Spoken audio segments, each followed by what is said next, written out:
Masih bersama Elo kali ini. Sebelum saya persilakan panelis untuk bertanya lagi.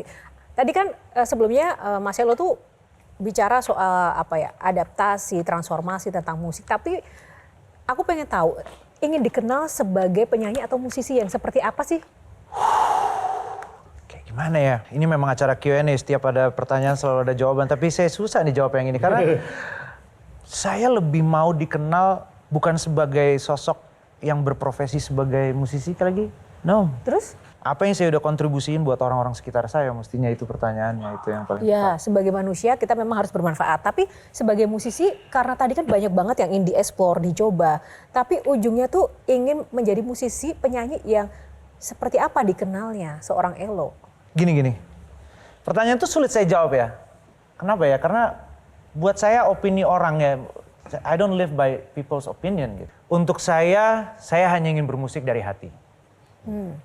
Masalah penilaian orang atau pengenalan orang atau perspektif orang, lu udah tua atau lu udah gak relevan atau lu masih keren, lu nggak menjadi concern utama saya sih. Mungkin musisi yang selalu jujur dan selalu menghargai orang kali ya. Nah, bicara soal penilaian orang ya, memang tidak semua musisi itu juga kayak Mas Elo yang cuek begitu kan. Yang penting gue berkarya, gue happy, gue punya ketulusan dalam melahirkan musik-musik.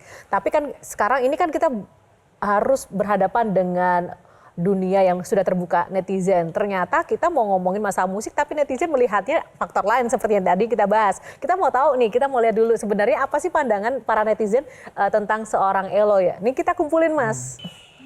Punya anak aja masih berkarisma. Nah, kita tidak bisa memungkiri loh Mas, it's not about the music anymore. Oke, lagi. Lu seksi, gondrong, ganteng, tinggi, putih, suara bagus, borong semua ada bang. Istri gue pengen gue menggondrong seketika padahal gue aslinya botak, nggak bisa tumbuh rambut. Nih, inspirasi. Yang komen cowok lo ya. Yang komen cowok. Iya. Yang komen cowok. Satu lagi ya.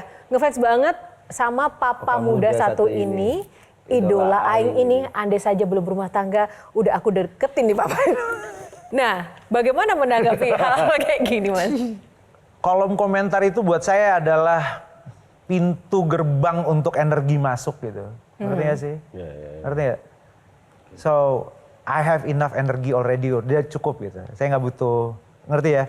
Kadang-kadang kalau pintu yang nggak asik masuk juga nggak asik juga. Akhirnya, saya lagi menemukan, I just develop new hobby nih ceritanya. Oh, apa itu? Jadi saya untuk mengurangi screen time saya lagi baca buku. Ya, jadi saya lagi nggak terlalu, saya lagi keasikan banget baca buku. Mereka punya hak untuk ngomong apa aja kan gitu kan. Kalau tadi kan Bang Elo bilang bahwa mencoba segala sesuatu dari jenis musik dan segala macam udah nggak mikirin ini laku atau enggak. Tapi kan ada istri dan anak juga nih. Ya. Nggak ragu untuk ngelangkah kayak, aduh ini balik lagi nih, ini masalah ke rumah nih. Apa yang gue lakuin akan berdampak ke dalam gitu. Bagus lagi pertanyaannya.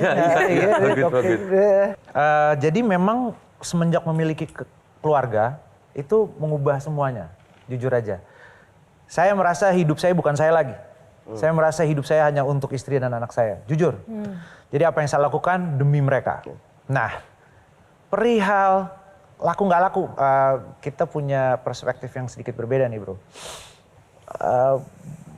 Saya udah pernah melepaskan kepopan saya waktu tahun 2014 dan mengubah brand bahkan dari Elo ke Marcelo Tahitu. Itu orang nggak tahu loh. Sampai nawar, ini nggak tahu soalnya Marcelo Tahitu siapa mas, kurangin boleh nggak? Oh silakan. Maksudnya gini, gue udah sampai segitu nyebrangnya gitu. Nah di situ saya juga percaya wisdom itu dititipkan ya, wisdom itu dititipkan gitu. Wisdom itu bukan sesuatu yang lu bisa kulik. Knowledge lu bisa kulik, wisdom nggak bisa. Wisdom sesuatu yang emang dapat. Wisdomnya adalah, kayaknya rezeki bukan lu yang ngatur ya bro. Ngerti gak sih? Kalau memang Rezeki bukan lu yang ngatur. Emang bukan Pak, bukan. Maksudnya rezeki bukan APBN yang ngatur. Aku mau nambahin Kayo, ini menarik sih statement dari Mas Elo. Kalau begitu dengan tadi statement Elo gitu ya, mana yang lebih membanggakan? Membawakan lagu orang di hadapan 85.000 orang di Stadion GBK? Atau membawakan karya sendiri di sebuah bar kecil dengan penonton yang hanya hitungan jari. Yang kedua udah belum nggak perlu selesaiin pertanyaannya, gue udah pasti ngomong yang kedua pasti yang kedua. Gini, gue pernah dapat sebuah surat waktu itu masih. Thank you ya lagu Kisah Kita Telah Usai. Ini menyelamatkan hidup gue gitu. Gue pengen mengakhiri hidup gue, bla bla bla. Tapi karena dengar lagu ini, itu sukses buat saya. Berarti pesan saya, kontribusi saya untuk sesama melalui talenta yang saya dikasih sama Tuhan, itu ada buahnya. Kalau ditanya mungkin musisi menjadi, ya itu dia. Mungkin saya pengen bring a better life buat orang-orang yang mendengarkan karya saya. Mungkin itu jawabannya. Thank you loh, saya belum pernah kepikiran seperti ini. Kalau tadi Mas Elo kan tidak peduli dengan penilaian orang, apa kata netizen. Nah kira-kira kalau mendengarkan hal yang satu ini, Mas Elo akan seberapa berpengaruh ya dengan testimoni sosok yang satu ini? Kita akan putarkan.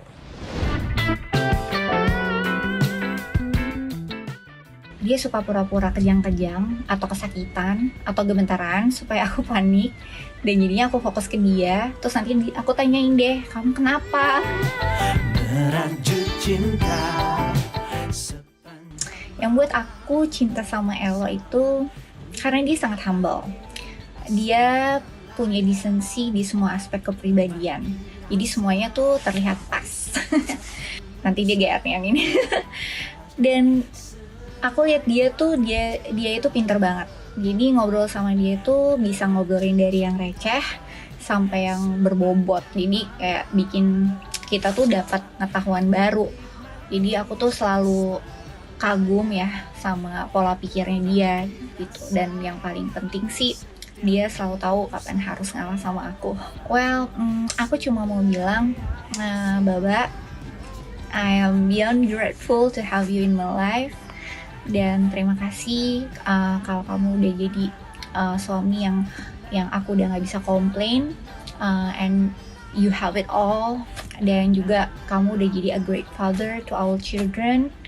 I love you so much. Mbak Tejo, mendengarkan testimoni tentang Elo dari sosok ini, setuju nggak? Mengharukan, tapi kalau aku jadi Elo sampai di rumah nanti aku nanya ke Cindy.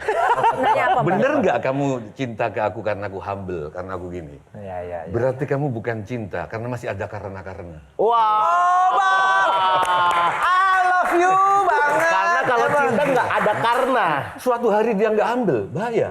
Kalau cinta tuh nggak ada karena-karena. Nggak ada, Mbak. Coba, itu kata Pak Tejo. Oh, tanggapan Mas Sip, Elo. nanti langsung telepon di perjalanan pulang.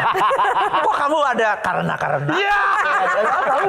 Kata Mbak Tejo. Enggak, tapi gimana tadi melihat testimoni sang istri? Gini,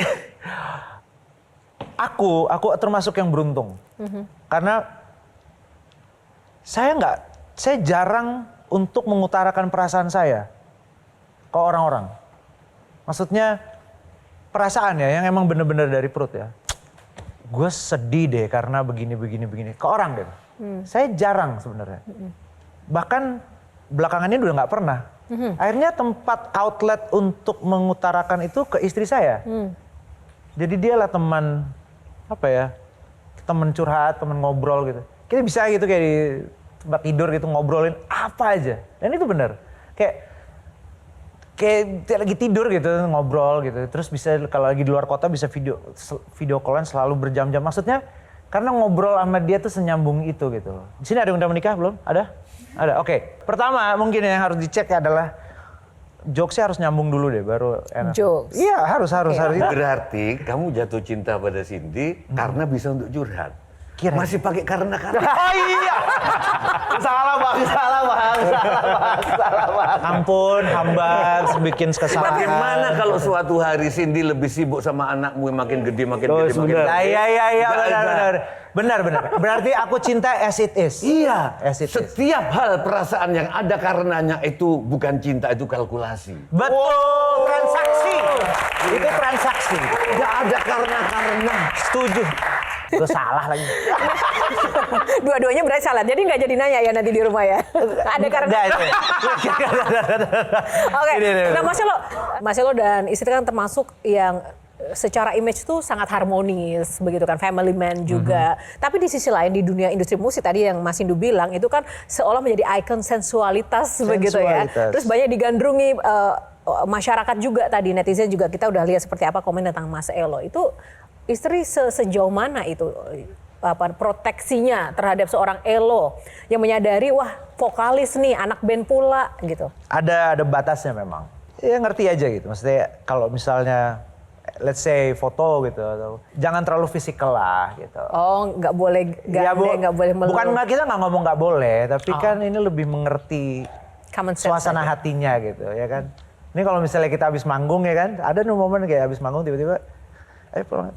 Terus tangannya, ya aduh, gue bikin apa barusan? Ada salah. Aduh, gue yang gue habis ngapain nih gitu kan.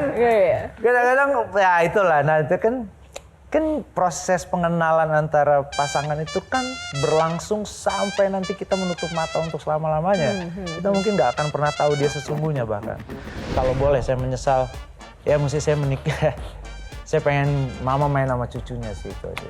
Di antara dua wayang ini, kau suka yang mana?